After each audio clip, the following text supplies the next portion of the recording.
and our group is international. And we're going to find out like who she is, about her relationship and stuff, but we're also going to find out about what she does. So she's got this amazing company, Hill House Publishing, where she transforms visibility, visionary, and multiple international bestseller authors and international speakers. So she helps people tell their story, and that's what we're going to be talking about: is the power of writing your story. So please welcome to the stage, or to our live stream, Crystal Hill.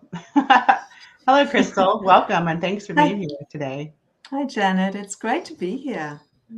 Good. Yay. Yeah. So I was just, I don't know if you could, I don't know if you could hear me. Could you hear? Okay. I didn't know if you could Yeah, I hear or could not. hear you. Yes. Okay, great. Yeah. So what I'm going to start doing these days is I'm going to be doing at least once a month where I highlight one of our members, which Crystal is a member, new member, but she's a member. And so if you want to like be known and be spotlighted, um, on the Waking Dating, from the Waking Dating Facebook group, then please let me know, DM me, and we'll get you in the next time, okay, or in the future. So, Crystal, tell us more about your journey. I guess like your lessons learned in your relationships, things like that, and it kind of like, I know like you're like the super storyteller. You help people actually come up with their story so they can write books, because storytelling, really, that's all that, I mean, in a way, a lot of ways, that's what really captures people's attention. I even teach it in my dating, that if you tell stories when you're talking to people, you become more, it's easier to connect with you, but you become even a little bit vulnerable, and it helps with connection. So tell us about your journey, as a publisher and a single person, I guess. Oh my goodness, that's like such a long story because it's like two lenses, right? So we want to talk about the relationship aspect, and then we want to talk about the business, and they're kind of really parallel stories. And Yeah. so let me start, given that we are in your Facebook group right now. I'm talking about relationships. I think, yeah, my journey. Okay, let me try and create connect it. So my mission is to awaken and empower humanity into deeper connection and sovereignty, and that definitely comes from my personal story. And I talk about this more later on, but Dr. John Demartini, he always says that our voids create our values. That which we have perceived as absent in our life is that which becomes very important to us and that which we strive for. So my journey has really been one where very early on, when I was 4 years old, I had second-degree burns. I had boiling hot water coming over my chest, and I was in hospital naked for 10 days in isolation because of the danger of infections. So you can imagine what that would do to any 4-year-old child in terms of their trust in the world. Yeah, lots and lots of Wow. things. So that is the one core, significant memory and event that a lot of my trauma from this lifetime kind of leads back to. So I became a control freak. I withheld my emotions because I could feel the guilt that my mom was feeling. So I didn't want to burden her with my own as well. So emotions got very frozen. And yeah, the control freak was born. I didn't feel safe in the world. It just became, I guess this is when I lost my childhood. This is when I kind of grew up because I parented myself, because I felt like my mom was barely able to parent herself, and my baby brother, who did put the boiling water over me.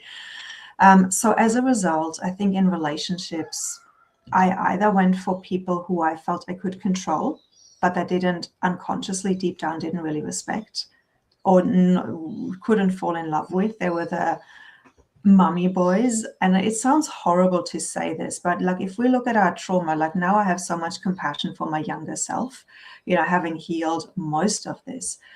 So there was no real deep connection that happened because I felt safe in those relationships because I could feel like I was in control, I was in charge.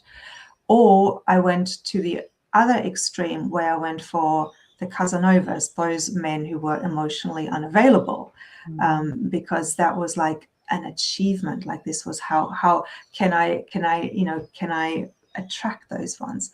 So my relationships were, and then I fell in love when I was 18. I fell in love with somebody in on the other side of the world, and so I was projecting all of my relationship things into him, and there was never ever a validation or reality check because he was on the other side of the world, and we communicated at the time with letters back and forth, which took like weeks to get to each other. There wasn't any social media at the time, so yeah, and then I got married, but I married what I call, and this is like, I married somebody for safety initially. That was who I married, not realizing at the time, of course, because I needed that safety.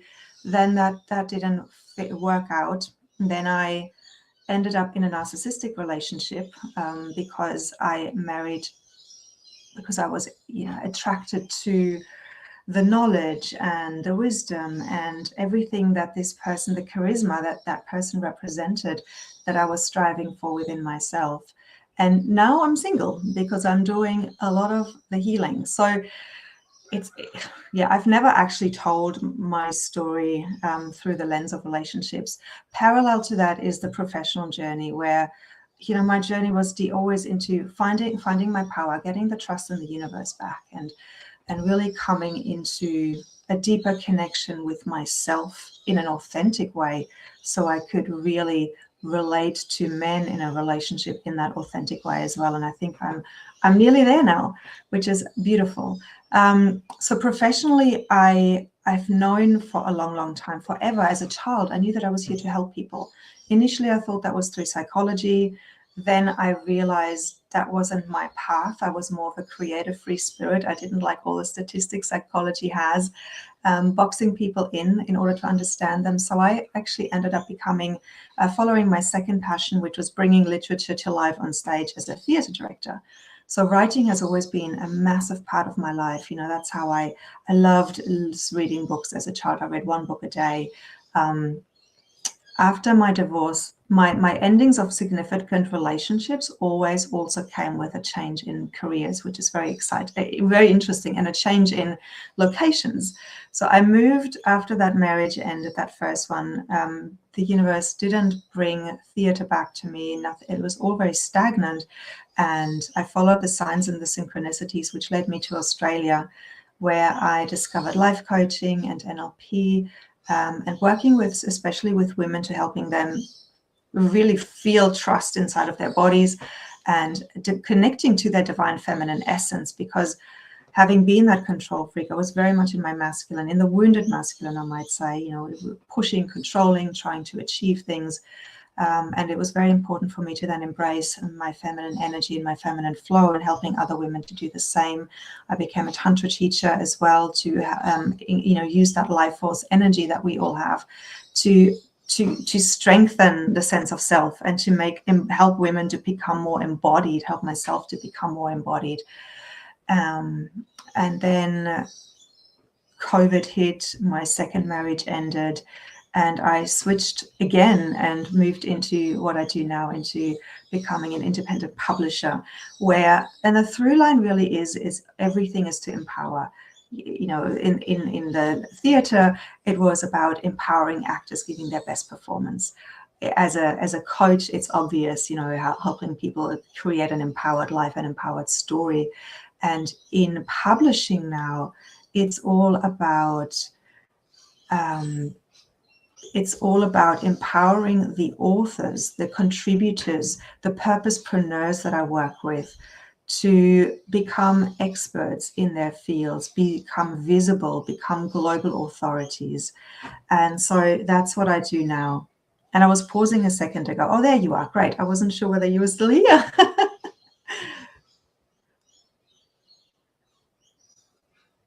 I can't hear you. I'm not sure if it's just me or if it's... Yes, I'm sorry. Yeah, there you are. On mute on purpose. Yeah, you were just saying such really great stuff. I just wanted to highlight you while you were talking. So yeah, wow, that's it's really great. That's kind of part of what I do with coaching, is helping people get like their patterns, and seeing how their patterns are like the sabotaging or not, being what's the word?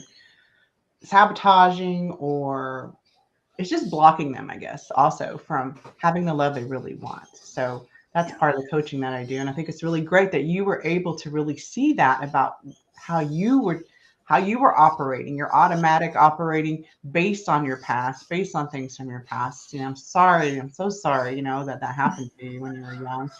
But at the same time, you started learning some things, maybe good things, maybe not, but you started seeing things now. But sometimes our what there's a saying, our tragedies or things are the things that have us really grow as a person, and we can actually be able to connect with other people to help them grow as well. So that's really great. Well, next I want to go into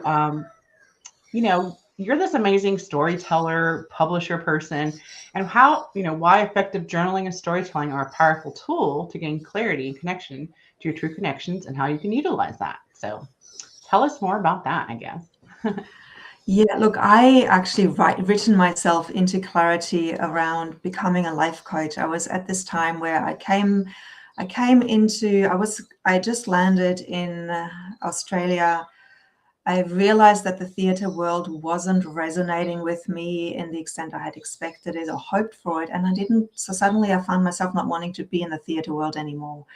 And so I used journaling. There's a beautiful book called The Artist's Way by Julia Cameron, and some of you may have heard of it. If not, it's been written for artists to overcome their creative blocks, their artist blocks, and tap into a greater self-love and allow them to, that flow through them. And we all have that. We all need to express that flow because our minds are not meant to be a storage device. So journaling is a really powerful tool to enable that flow so that we can create greater clarity in our minds. And the exercise that Julia Cameron gives is for 3 months, every morning, write 3 pages in a sort of stream of consciousness writing style where you don't pause at all until the 3 pages are filled, handwritten, because there is something neurologically or that where when we're actually writing with a pen, it's a greater immediacy that we can feel. So I wrote myself into clarity, and initially in the early weeks, there was a lot of negative self-talk that suddenly surfaced. This was in 2006, by the way, so it's been a while ago. A lot of negative self-talk surfaced, and I realized what was actually going on inside my head because it was now out of my head on the page. And so that created clarity. And what I was finding as I was continuing the process, I started asking myself questions that were more about the future and my inspirations or aspirations rather than sort of the needing to process the past and the present, what was going on in my head. So it created, after the garbage, the negative self-talk and whatever else was in there was kind of flashed out, I was able to kind of really go more into the visioning of things and who did I want to be? What was my purpose? And the answers came as I was, writing and streamline journaling or stream of consciousness journaling.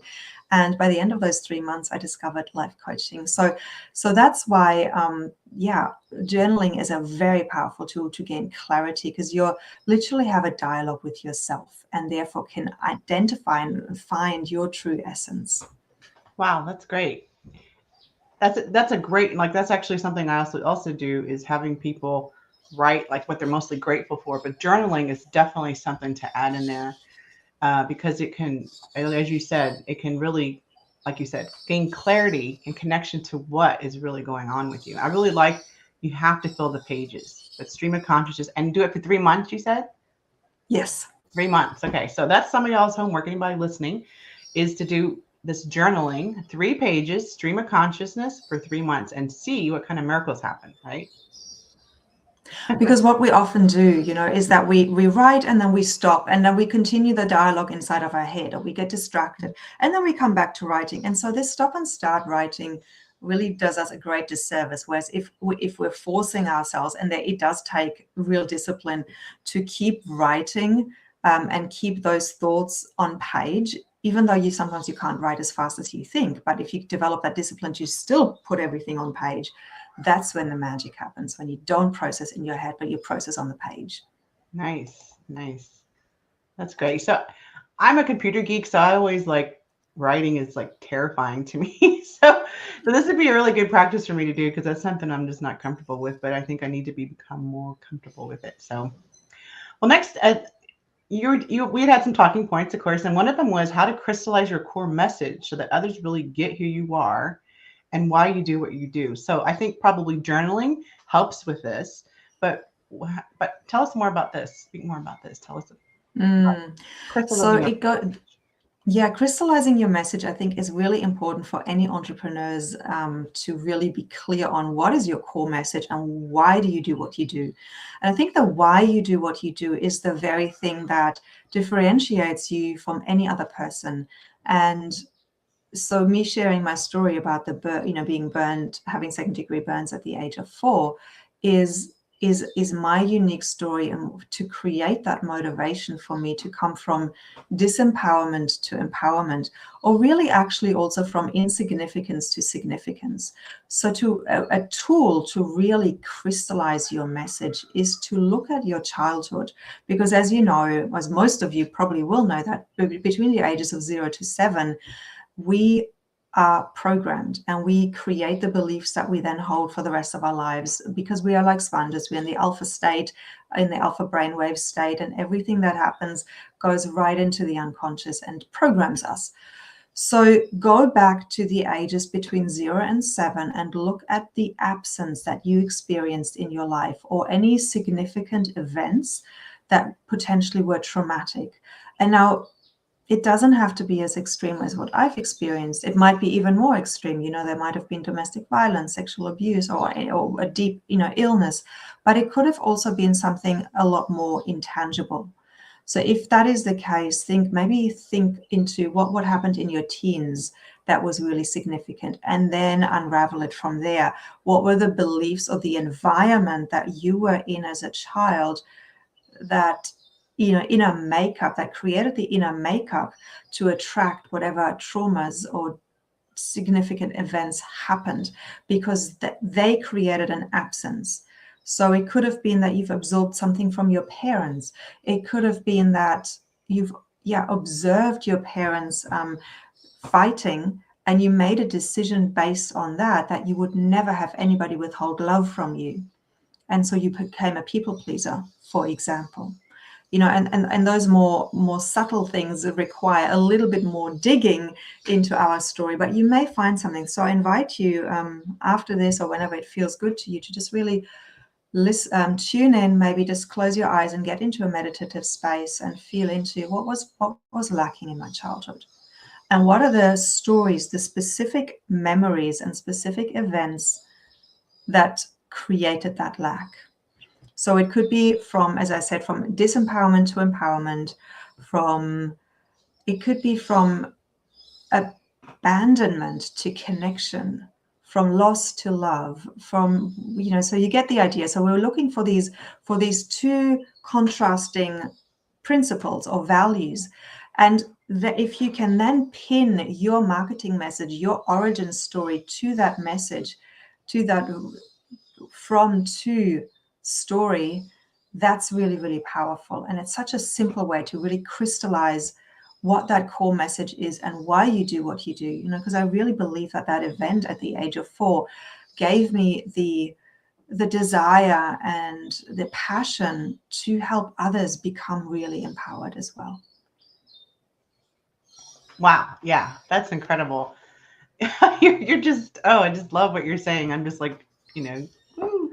So yeah, again, it's, like I was saying earlier, it's like the story of your life, going back and looking like, a lot of people don't think like they can really help others, or they have a story to tell that can actually make a difference for others. And what you're saying is, and what I think both of us say too, because I do this with my clients, is what is it that like lights you up, that you like? A lot of people think that like when I would have this ability to attract men to me, and I thought it was everyone had this, all women had this ability to do that. And my friends are like, no, we're terrified. I didn't know I had that gift. That was a gift that I had, but I had, and other people have other ones like you. Crystal, you have the storytelling. I mean, you got that beautiful literature, theater, all that. Words. Words are not my thing.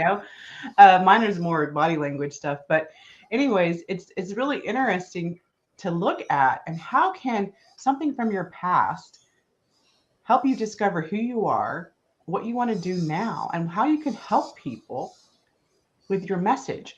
And so next is how to become an author, how becoming an author, can unlock your personal transformation and professional expansion. So again, how becoming an author, a lot of people don't even think they have a story to tell that can actually impact others, but there is that. So talk to us more about that.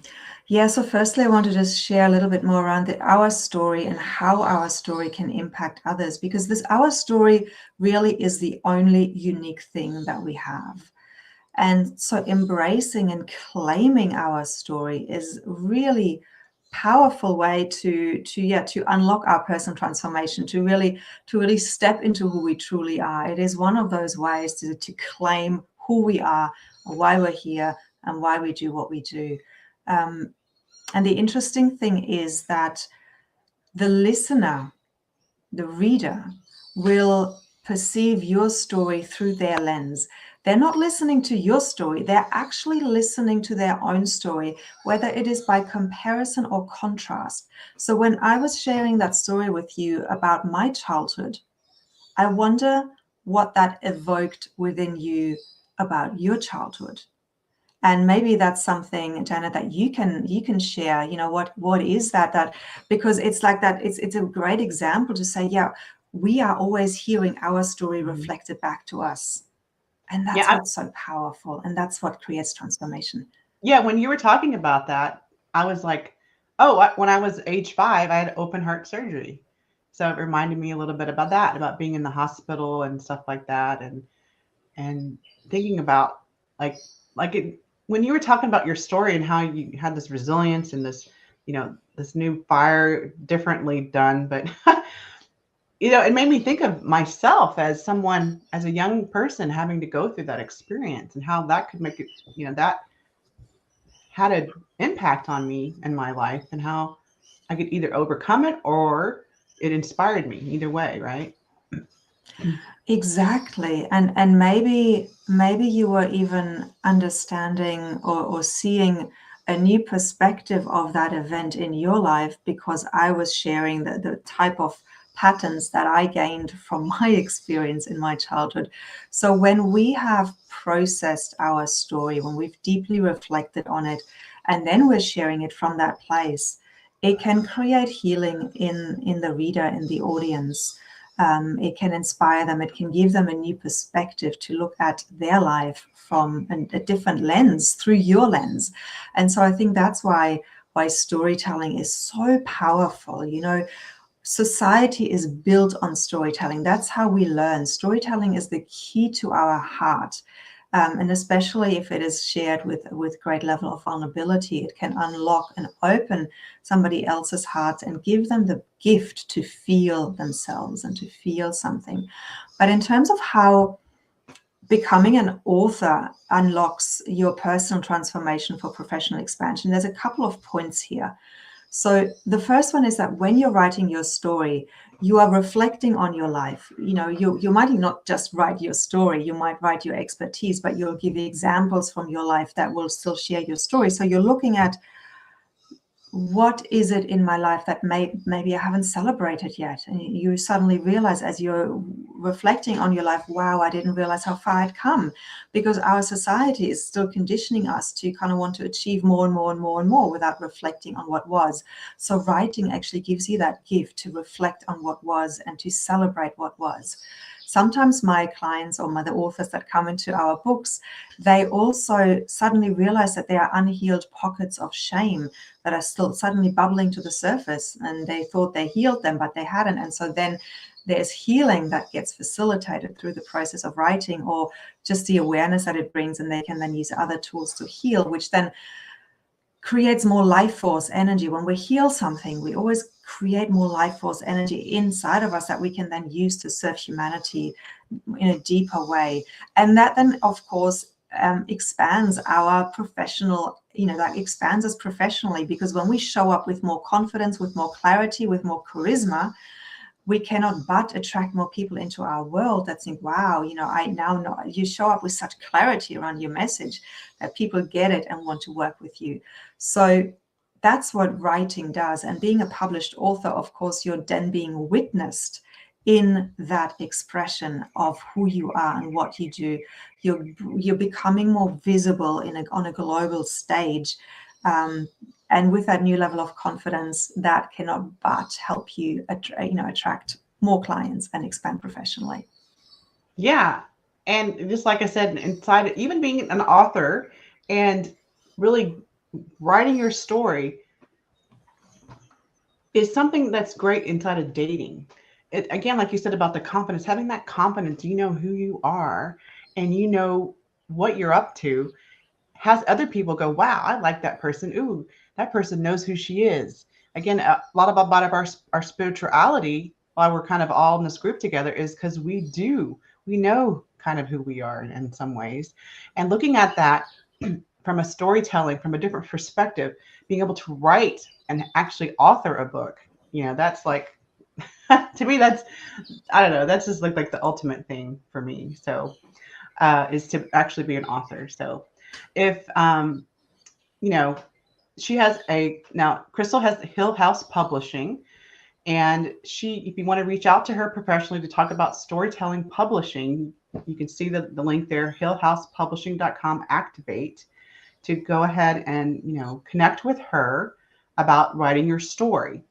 Now, she's also on our Facebook group, so you can also reach out to her as well. Again, Crystal Hill, and reach out to her as well, direct message her, or just reach out to her here to get started in your storytelling publishing journey. You want to say any more about that? So at Hill House Publishing, we offer a couple of services. One is, if you want to dip your toes into the water, you can always come into a multi-author book, and I know there's many of them out there. In my container, we specifically work with those who are in the personal growth arena or area, who want to make a difference in the world. And I believe many, people here in this group probably do that because of the criteria that are in order to get in. So I feel like everybody here is on some level making a difference just by being you and being in this group. So multi-author books, we've currently got one coming up called Beyond Coincidence. There's then also your solo book. People know that they have to write a book, because I really truly believe that in a couple of years' time, everybody needs to have a book written, a solo book that shows their expertise, because it really helps people to get to know, like, and trust you way before they even come and talk to you. And we are in a value-giving environment. That's the new way of marketing. You give value, you could be of service, and the rest will follow from that. And if you have a finished manuscript and you want to talk about options of how you get it out there, that's something we can talk about as well. And I do have an author archetype quiz, which we don't have time to talk about now. But if you message, if you comment below and say, I want to find out what author archetype I am, to help me write, because even if you're not a writer, even if language, words aren't your thing, there are ways around that, and the author archetypes will throw great clarity on that as well. Great. And so do you actually also help people with the writing? Like, you kind of guide them through the process? Yeah, that's what I thought. So, yes. So someone like me that does like, oh, I'm a little nervous, but I would like to write a book. I have lots of great stories of my life, and I've, I'm actually coaching people, a coaching program. So taking that, and a lot of our people in our group are coaches. So that's one reason I wanted you to come on, because I feel like a lot of people that are coaches, maybe they don't have a book, and maybe that's something that would make a difference be a published author, right? So, and that you don't have to do it alone, right? You can have someone like you helping guide you along the way. So I think it's really cool. I can literally tease the content out, because I know what questions to ask. Having a coaching background as well, I'm very good with the questions, and I'm also very good at seeing the overall pattern and how a book wants to be, how it needs to be structured, and then reflecting that back to people is a really powerful way. So it becomes this beautiful co-creation I've even sat there sometimes typing out something somebody's saying because they're having trouble getting it from their head into the onto the page, and so we do it together. So there's so many different ways of doing it. Yes. Okay, great, wonderful. Well, again, everyone, make sure you go to hillhousepublishing.com, activate, or you can go to Crystal Hill and just direct message her. And I guess I don't know how we want to end this, but that's definitely something if you want. As far as I don't know, if you want to talk about the kind of guy you're looking for, or inside of our group. I don't know if I put you on the spot here, but yeah, absolutely. What's the kind of guy I'm looking for? I'm looking for somebody who's done their work. I'm looking for somebody who, I'm not looking for another relationship where we're triggering each other and we're healing each other's wounds. I'm doing this work myself very intensely right now and have done so for the last probably 12 years, but intensely in the last 3 years since the last separation. And I'm looking for somebody who's done that work as well, so we can come together as clean as possible. And having said that, I understand that, there's only that much work you can do by yourself. So I'm looking for somebody who's really knows who they are, and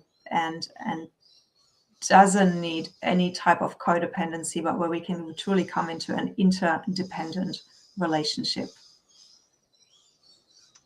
Yes, that's perfect. People call it trauma bonding. You don't want to be trauma bonded Exactly. with anyone. And so we have a question from one of our viewers. Is this self-publishing? They wanted to know.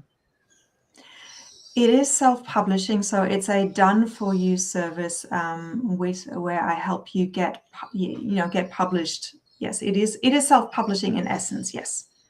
Okay. Having said that, I have a massive outlet. Like I publish people on Barnes and Nobles, as well as Amazon, and at least another 10 outlets.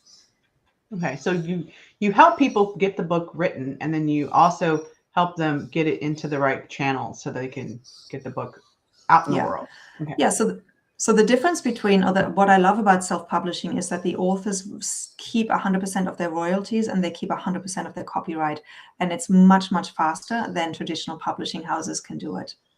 Ah, good. That's really good to know. Yes, I do know that because I was looking into publishing a book years ago with Hay House, and they told us, I took a course actually. I went on the Louise Hay I Can Do It cruise back in the day, and years ago, and they talked about how you don't really get a lot of money when you publish through them, but if you self-publish, then like you said, you get all of it. So that's a really good incentive to have to do that. And I guess before we go, did anybody else have any questions? Last minute questions before we go? Okay. Well, great. Well, thank you so much, Crystal. What do I hear in the background? Are those birds? Yes, the birds are going crazy here. It's morning time.